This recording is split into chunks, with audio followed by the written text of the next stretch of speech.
Saludos a todos los amados estudiantes en este momento. Es una grande bendición que podamos meternos nuevamente a estudiar parte de panorama del Antiguo Testamento. Hoy estaremos concluyendo con estas enseñanzas. Espero que hayan tomado bastantes notas y que hayan sido bendecidos y hayan sido edificados. Pues prácticamente todo el Antiguo Testamento es una bendición, es una maravilla. Así es que siéntate bien ahí donde estás y toma tus apuntes, tus notas, para que después no tengas ningún problema con contestar tu quiz. Ya todos los quizzes están ahí subidos. Vamos hacia adelante.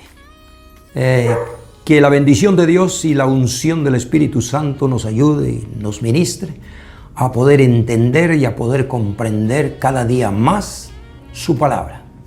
Bien, hoy voy a hablar un tema de algunas teorías o argumentos humanos y falsos que han tratado de desvirtuar la verdad de la palabra de Dios. Pero esto no es nuevo. Esto ha existido desde la antigüedad. El enemigo siempre se ha querido levantar en contra de la verdad, en contra de la palabra, y todos los hombres de Dios tuvieron que luchar y pelear contra toda falsedad. Entonces, nosotros que estamos estudiando la palabra, que tenemos la responsabilidad de enseñarles a otros, es sumamente importante que entendamos estas verdades. Ahora, hay cientos de miles de sectas, de religiones, de enseñanzas, de teorías falsas que pudiéramos decir, pero son miles. Así es que hoy solamente le vamos a dar un vistazo a 4 teorías y voy a empezar con el consejo que el apóstol Pablo da. No me tocaría a mí realmente hablar de consejos del apóstol Pablo o de Pedro, porque no es un Nuevo Testamento lo que estoy hablando. Pero como estas 4 teorías que voy a tocar tienen que ver con el Antiguo Testamento, pues tratan de refutar las verdades bíblicas, tratan de refutar el Pentateuco. Entonces, por eso es que quiero dar una pincelada por encima acerca de la responsabilidad que todo hijo de Dios debe de tener.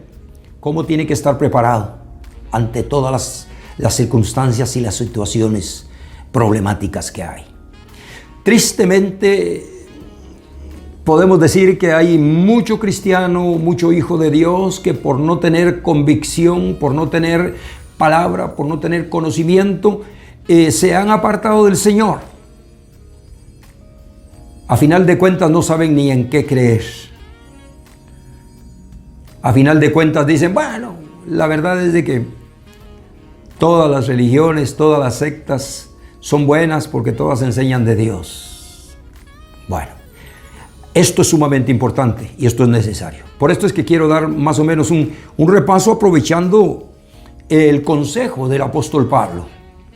Luego regresamos y empezamos a ministrar sobre estas teorías que trataron de contradecir la verdad escrituraria, la verdad bíblica, la verdad doctrinal. A final de cuentas, pues, nosotros sabemos que la verdad es la que prevalece y nadie con una mentalidad de estas podrá tergiversar la Escritura. Bueno, uno de los consejos del apóstol Pablo, de los muchos consejos del apóstol Pablo, los encontramos en Colosenses capítulo 2 y verso 8 como una recomendación. Siempre el apóstol Pablo estaba dando recomendaciones a sus discípulos, a las iglesias, les mandaba cartas a Tito, a Timoteo, pastores, les envió un consejo tremendo acerca de que permanecieran sobre la sana doctrina, sobre la verdad. y que pudieran estar constantemente ministrando. Esto es lo que nosotros como predicadores siempre estamos haciendo. Yo felicito a todos los estudiantes y a todos los que de una o de otra manera se esfuerzan en leer, en escudriñar la palabra, en prepararse, porque no hay cosa más grande y no hay cosa más maravillosa que poder servirle al Señor. Es un gran privilegio que tal vez muchos quisieran, pero que no pueden. Muy bien. Colosenses capítulo 2, verso 8, el consejo del apóstol Pablo dice: mirad que nadie os engañe. Estas fueron palabras que utilizó el mismo Señor Jesucristo cuando los discípulos le dijeron que qué señal iba a haber de su venida y del fin del mundo, y que qué cosas iban a pasar, qué les podía decir. Y el Señor Jesucristo, con toda su paciencia, con toda su capacidad y con todo el don de maestro, les dijo: mirad que nadie os engañe, porque vendrán muchos en mi nombre diciendo yo soy el Cristo, y a muchos engañarán. El apóstol Pablo utiliza esta frase, me gusta mucho esta frase: mirad que nadie os engañe. No importa qué título traiga o qué nombre traiga, no importa si trae una Biblia, si trae una Torá, si trae un libro, no importa. No nos olvidemos que el mismo diablo se transfigura en ángel de luz para confundir y para engañar. Ahora, más que nunca, el Hijo de Dios tiene que estar súper preparado. Mirad que nadie os engañe por medio de filosofías y huecas sutilezas, según las tradiciones de los hombres, conforme a los rudimentos del mundo, y no según Cristo. Mucha filosofía, mucho argumento humano. Muchas personas piensan que tal vez son más justos que Dios y dicen: a mí no me parece eso que dice ahí la Biblia. Yo creo que lo correcto debería ser esto. Entonces, pienso que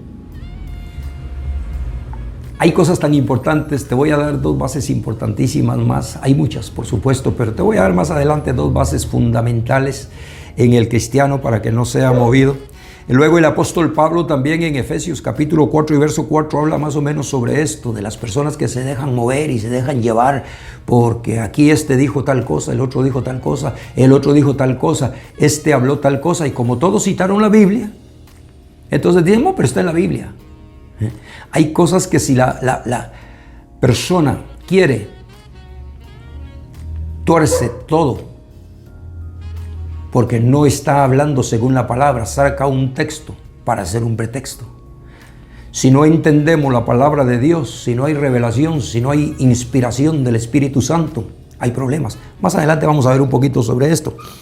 Pero el apóstol Pablo en Efesios capítulo 4 y versículo 14 dice: para que ya no seamos niños, fluctuantes, llevados por doquiera de todo viento de doctrina, por estratagemas de hombres que para engañar emplean con astucia, dice, las artimañas del error.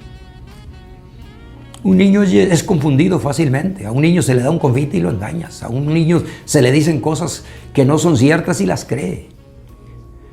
Tristemente hay mucho cristiano que es niño no por el tiempo, no porque acaba de recibir al Señor Jesucristo como su Salvador personal, sino que es niño porque ha sido negligente, no se ha dedicado a buscar de Dios. Pero bien, ahí no voy a seguir hablando sobre esto. ¿Cómo evitar caer en un error doctrinal? Bueno, podría decirte muchas fórmulas cómo evitar para no caer en un error doctrinal. Esto es importante que como estudiante puedas anotarlo, puedas escribirlo. Más adelante es un buen consejo que se le puede dar a los estudiantes de la palabra. Dos cosas importantes y muy fundamentales. Número uno, es tener conocimiento de la palabra de Dios. Adquirir conocimiento de la palabra de Dios.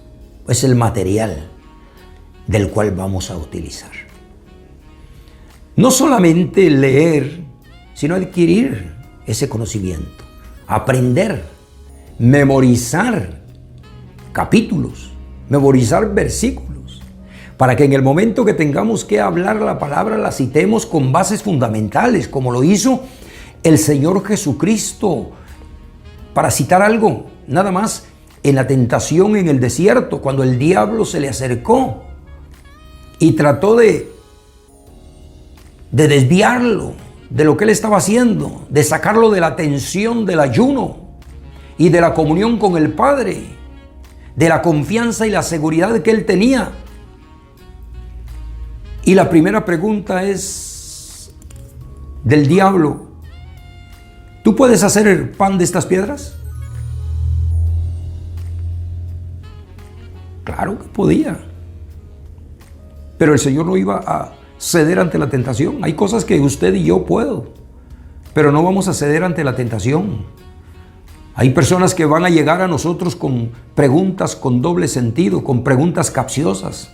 Algunos van a llegar para aprender de verdad, pero otros van a llegar para ver qué es lo que realmente nosotros decimos, para reírse o para burlarse. Entonces, creo que como hijos de Dios tenemos que pedirle a Dios que nos dé capacidad, que nos dé discernimiento de espíritus para entender qué clase de pregunta viene con nosotros. Eso lo utilizó mucho el Señor Jesucristo durante su ministerio terrenal y entendió las preguntas que le hacían los fariseos, los religiosos de aquel tiempo, y les contestó con mucha sabiduría y mucha capacidad. Por eso vale la pena estos estudios, esta enseñanza, esto que estamos aprendiendo, porque es el material. La palabra de Dios es el material con el cual nosotros vamos a contestar. ¿Qué contestó el Señor Jesús? Contestó prácticamente la palabra. Le contestó al diablo y le citó el Antiguo Testamento y le dijo: escrito está. ¿Pero qué está escrito? Hay cristianos que hoy dicen: es que ahí está escrito. Por ahí está, por ahí dice. Pero el poder va a estar cuando citemos realmente como el Señor Jesús dijo: escrito está. No solo de pan vivirá el hombre, mas de toda palabra que sale de la boca de Dios. Eso es maravilloso. Así es que a tomar por devoción lectura de la palabra, a memorizar versos, para que cuando se llegue el momento, pues tengamos la seguridad y la certeza de citar lo que dice la palabra de Dios. Ese es número uno. Número dos, que es tan importantísimo también, es tener convicción de doctrina. Eso es otra cosa totalmente diferente. La convicción de doctrina es estar seguro en lo que yo he creído, en lo que estoy haciendo, de que nadie ni nada me va a separar del amor de Cristo, como dijo el apóstol Pablo. No me va a confundir, no me va a mover, ni siquiera me va a dejar en duda, porque yo tengo una convicción plena de lo que tengo, de lo que soy, de lo que he recibido. Así es que no voy a quedar dudando. Hay personas, tristemente, como decía, alguien llega y les cita alguna palabra, les cita algún verso, les cita alguna historia y quedan cavilando sus corazones, sus mentes, si lo que han recibido es verdad, si lo que tenían es cierto. Hay peligro, hay problemas con alguien que esté así. Pero si tiene fundamento doctrinal, ni se va a mover, ni va a dudar en ningún momento, porque está seguro en lo que ha creído. Muy bien, entonces, como decía antes, ¿por qué hable esto? Que es del Nuevo Testamento. Realmente esto es del Nuevo Testamento. La materia que yo estoy dando, que por cierto con este capítulo estamos concluyendo, es panorama del Antiguo Testamento. Pero lo hablé porque estas 4 teorías que vamos a tocar, así como una pincelada por encima, hablan sobre el Antiguo Testamento y trataron de refutar o de quitar la bendición de la palabra de Dios, pues sabemos que nada ni nadie va a quitar lo establecido por Dios, y lo que está hecho por Dios, pues está hecho por Dios. Y por muy astuta que sea la persona, por muy mentalidad humana que tenga, no va a quitar lo establecido por Dios. Pero por esto es importante y es necesario esto. Muy bien. Vamos a ver algunas teorías. Por ejemplo, crítica de redacción y crítica mayor. Quizá hay muchos estudiantes que nunca habían oído sobre esto. Pues como dije al principio, hay cantidad de sectas, religiones, nombres que han habido desde el principio. Y cada día saldrán cosas nuevas y inventos nuevos. Pero bien, ¿qué creen los de la crítica y redacción mayor? Estas son algunas de las críticas bíblicas que tratan de destruir el verdadero significado del texto. Ellos tratan de desbaratar, de destruir el verdadero significado del texto y le dan otra aplicación. Inclusive ellos dicen que la inspiración de las Escrituras no es cierto. Como muchas personas, es que fueron hombres y estos hombres escribieron lo que se les antojó y lo que pusieron. Lo curioso es que, y lo maravilloso es que sí fueron hombres. Pero en la Escritura, cuando se escribió la palabra, por lo menos fueron en 3 continentes donde se escribió la palabra: África, Asia y Europa. Y fueron alrededor de 40 escritores diferentes, de culturas diferentes, capacidades diferentes, algunos intelectuales, otros menos intelectuales.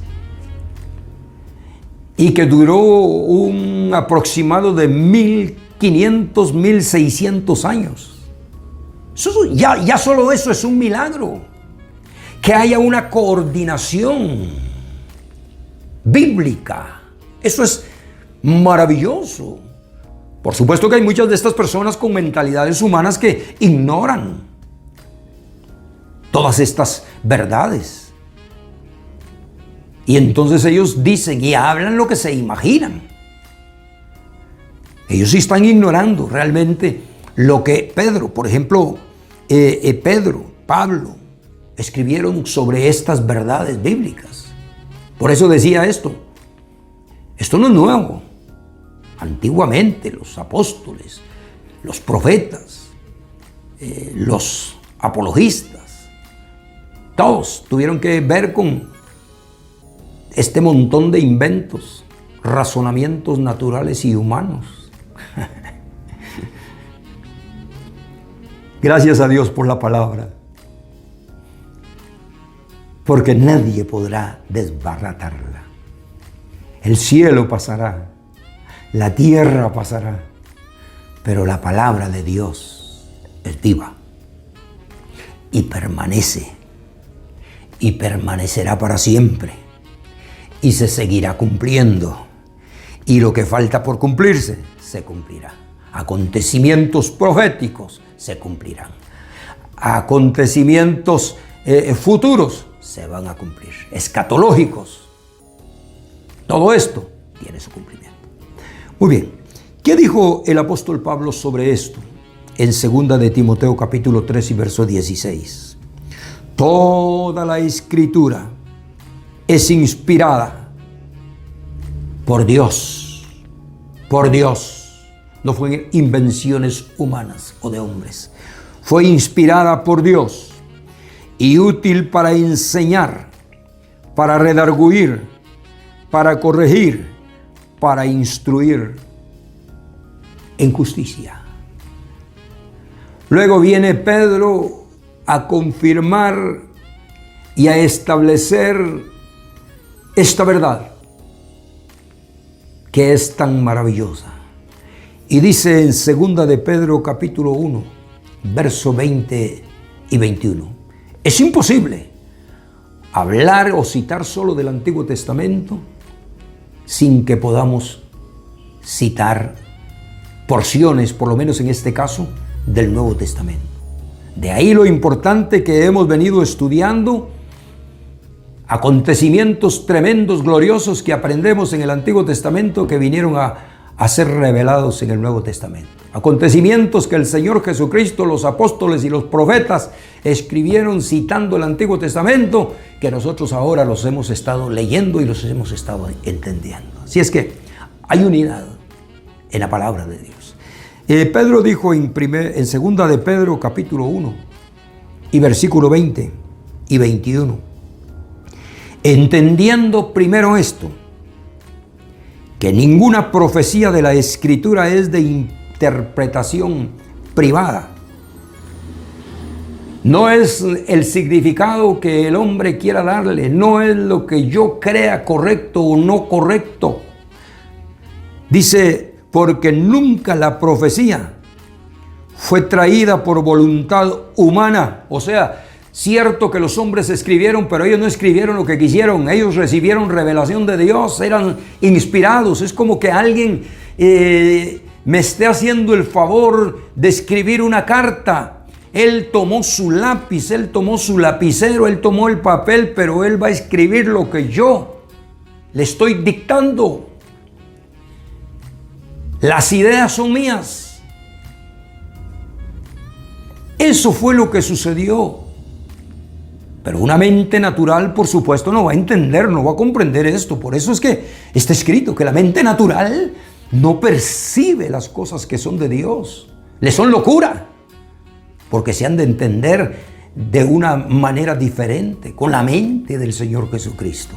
Entonces sigue diciendo Pedro, no fueron traídas por voluntad humana, sino que los santos hombres de Dios hablaron, siendo inspirados por el Espíritu Santo. Así es que esta teoría que quiere quitar la veracidad de la Escritura y la veracidad de todos los hechos que Dios puso ahí en su palabra, queda prácticamente nula, sin efecto. Viene otra teoría, se llama hipótesis documentaria.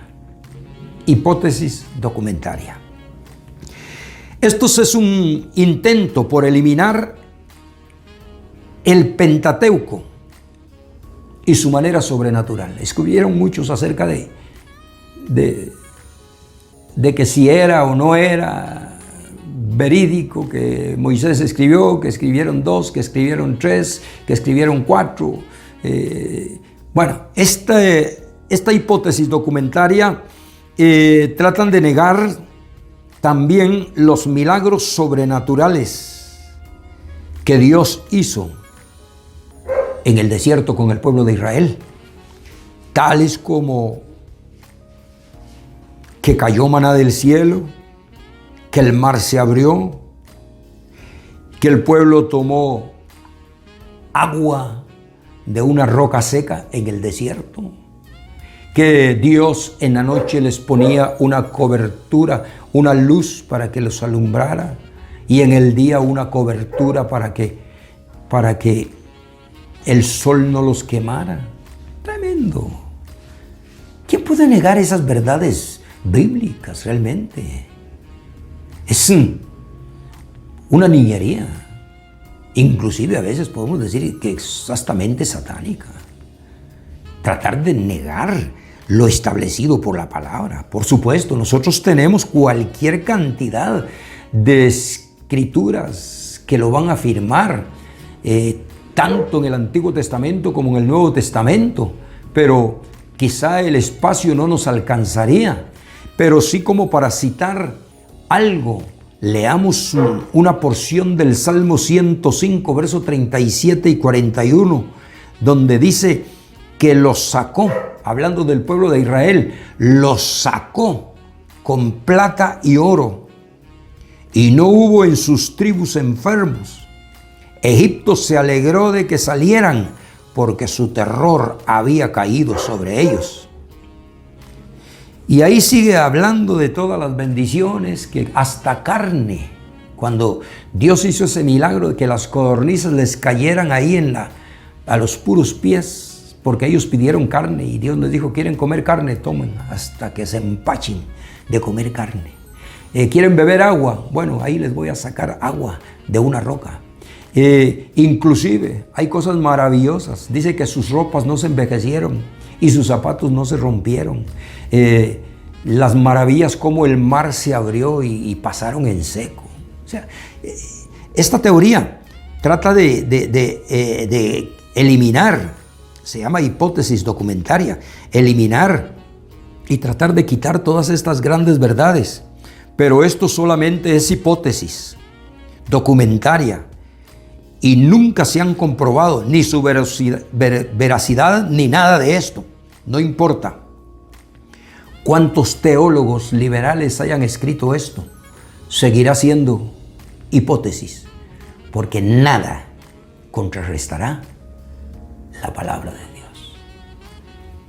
Todavía vamos a ver algo más. No sé si en algún momento habías escuchado esto. ¿Qué es la teoría HEDS? J-E-D-S.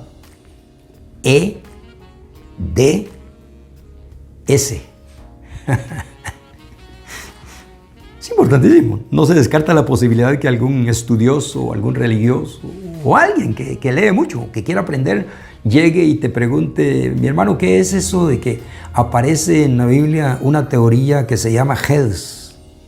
Y usted le va a decir, bueno, no sé, yo nunca he oído de esa medicina o yo nunca he oído de esa inyección. Esto es, realmente salió de las siglas, y ya te voy a decir, esta declara que los primeros 5 libros de la Biblia no fueron enteramente escritos por Moisés. Nota, otros, siempre debatiendo, tratando, realmente.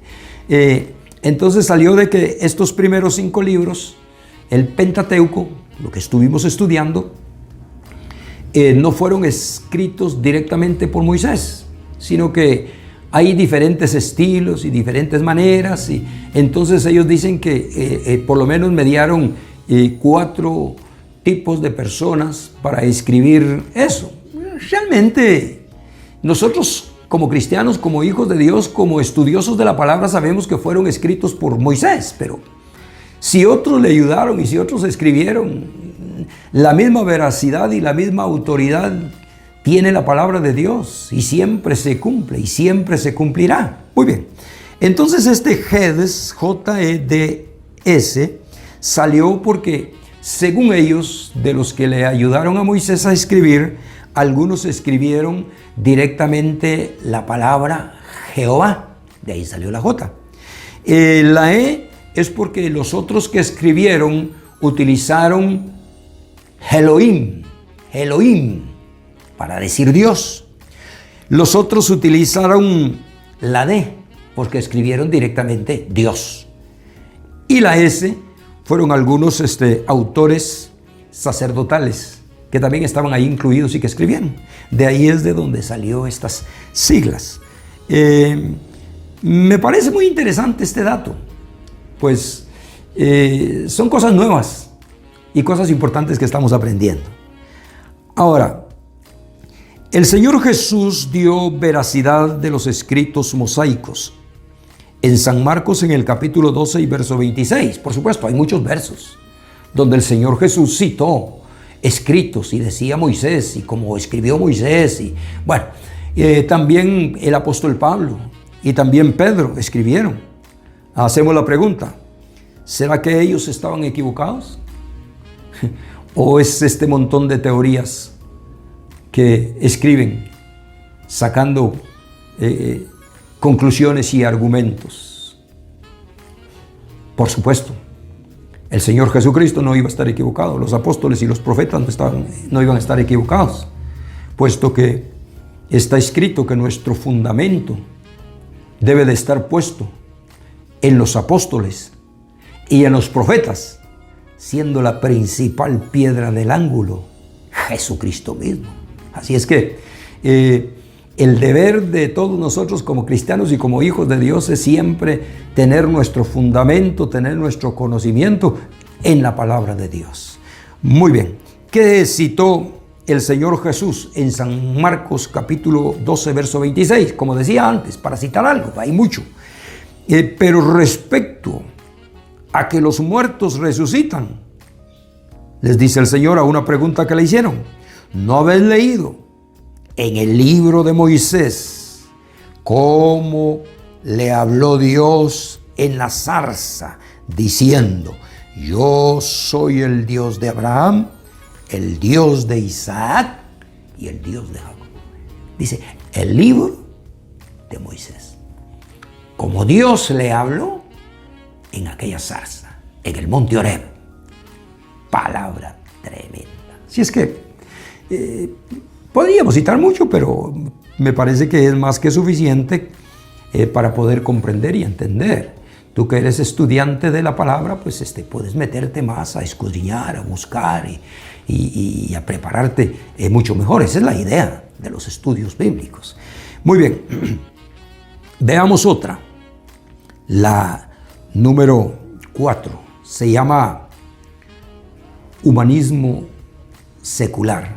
Quizá estas 4 teorías que hoy te he dado, no sé si en algún momento las habías escuchado o no las habías escuchado, si sabías o no sabías, si tenías conocimiento de él o no, pero puedes reforzar un poco tu conocimiento. Esta teoría, humanismo secular, de esto encontramos mucho hoy en día. Muchas personas que van a hacer tal cosa y dicen mañana lo hacemos. O van a hacer planes y dicen en la otra semana lo hacemos. Sin tomar en cuenta a Dios. Ya Santiago se había adelantado a esto y dio una exhortación a todo este tipo de personas que utilizan esta manera de pensar. Y les dice, ¿por qué ustedes dicen vamos a hacer esto, vamos a hacer el otro, vamos a comerciar, vamos a trabajar aquí, vamos a trabajar allá? Sin saber qué va a ser de las vidas de ustedes mañana o más tarde. En lugar de que deberían de decir si Dios quiere, si Dios permite. Este vocabulario debería de estar plasmado y bien marcado en los cristianos, en los hijos de Dios. Y cuando vamos a hacer algún plan, cuando vamos a hacer algo, decir si Dios quiere, si Dios permite. Esto es maravilloso, esto es un gran consejo para todo cristiano, para todo hijo de Dios. Bueno, pues esta teoría del humanismo secular, estos son los que creen que son autosuficientes y que pueden solucionar todos sus problemas sin la ayuda de Dios. Esta es una idea que nació en el siglo XVIII. Nosotros como cristianos creemos que todo lo que queremos hacer, que todo lo que tenemos que planear, tiene que ser de las manos de Dios, agarrado de la mano de Dios. Qué triste es escuchar personas decir yo tengo lo que tengo, o yo soy lo que soy, porque tengo mucha capacidad, porque tengo mucha sabiduría, porque me he quemado las pestañas estudiando, y así. Pero ni siquiera mencionan a Dios. Es triste, pero eso existe. Ahora, nosotros sabemos que ninguna persona de estas que hablan de esta manera, pues pueden llegar a ningún buen fin. El mismo Señor Jesucristo dijo en San Juan capítulo 15 y verso 5, hablando sobre esto: yo soy la vid verdadera, vosotros sois los pámpanos. El que permanece en mí y yo en él, dice, este lleva mucho fruto, porque separados de mí, nada podéis hacer. Podrá hacer mucho el hombre, pero separados de Dios es imposible, es difícil. Por esta razón dijo el apóstol Pablo: tomando en cuenta estas grandes verdades bíblicas, todo lo puedo en Cristo que me fortalece. Ningún ser humano es autosuficiente para decir yo puedo solo sin la ayuda de Dios. Si el ser humano realmente, ¿qué es el hombre? ¿Qué es el ser humano? El salmista dijo, ¿qué es el hombre para que lo visites? También dijo, la vida del hombre es como la flor del campo, que hoy es y mañana no es. Su belleza se termina, se marchita. Realmente, solo porque Dios, en su grande amor y capacidad, nos sostiene, es porque aquí estamos firmes, y aquí estamos ministrando, y aquí estamos predicando. Y por esto es que debemos de ser siempre agradecidos con Dios. El salmista no se equivocó al decir, bendice alma mía Jehová, y bendiga todo mi ser su santo nombre, y no olvides ninguno de sus beneficios. Por muy grandes, por muy pequeños que pensemos, son beneficios dados por Dios. Desde que nos levantamos hasta que nos acostamos, estamos recibiendo bendiciones de Dios. ¿Cómo no amarle? ¿Cómo no adorarle? ¿Cómo no glorificarle? ¿Cómo no servirle? Bueno, es un estudio, no es una predicación, perdón. Pero soy apasionado. Me gusta mucho. Muy bien. También al pueblo de Israel le fue dicho y se le recomendó en Deuteronomio capítulo 11 y versículo 17, cuídate de no olvidarte de Jehová tu Dios, para cumplir sus mandamientos y sus decretos y sus estatutos que yo os ordeno hoy. Nota qué importantísimo esta palabra. Y no te olvides que es Jehová tu Dios, que te da el sustento, que te da las fuerzas para hacer todo lo que tú puedes hacer y debes de hacer. ¿Con qué razón dijo el apóstol Pablo en Filipenses capítulo 4 y versículo 13? Todo lo puedo. No por mi capacidad, no por mi autosuficiencia, como dice esta teoría de los humanistas. Todo lo puedo en Cristo, quien me fortalece. Quiero recomendarte, por tanto, nuevamente, que siempre que vayas a emprender una obra, que siempre que hagas planes para el futuro, nunca se te olvide decir, si Dios quiere, si Dios permite, haré esto, haré lo otro o lo otro. Porque todas las bendiciones vienen de Dios, del Padre de las luces, en quien no hay mudanza ni sombra de variación. Quiero hacer una corta oración para que estos estudios que Dios en su amor y misericordia ha permitido que veamos, que aprendamos, queden grabados en nuestra mente, en nuestro corazón, para que podamos recibir vida y vida abundante. Muchísimas gracias a todos los estudiantes por haber puesto atención. Padre, en el nombre de Jesús, muchísimas gracias por esta oportunidad, por este privilegio que tú me has dado de poder ser un colaborador para enseñar tu palabra a todos estos estudiantes. Permite que esta palabra que ha sido enseñada, que ha sido expuesta, quede grabada en sus mentes y en sus corazones, y que les pueda servir como material para la gloria y para la honra de tu nombre. Gracias, mi Dios, porque sabemos que nada puede recibir el hombre si no fuere dado por ti. Por esto está establecido. Toda buena dádiva Todo don perfecto proviene de ti, del Padre de las luces, en quien no hay mudanza ni sombra de variación. Gracias, mi Señor, en el nombre de Jesús. Amén. Muchas gracias. Quiero agradecer al doctor José de la Rosa por la oportunidad que me ha dado para poder exponer estas enseñanzas. Gracias a todos ustedes como estudiantes que han puesto atención. Que Dios les continúe bendiciendo.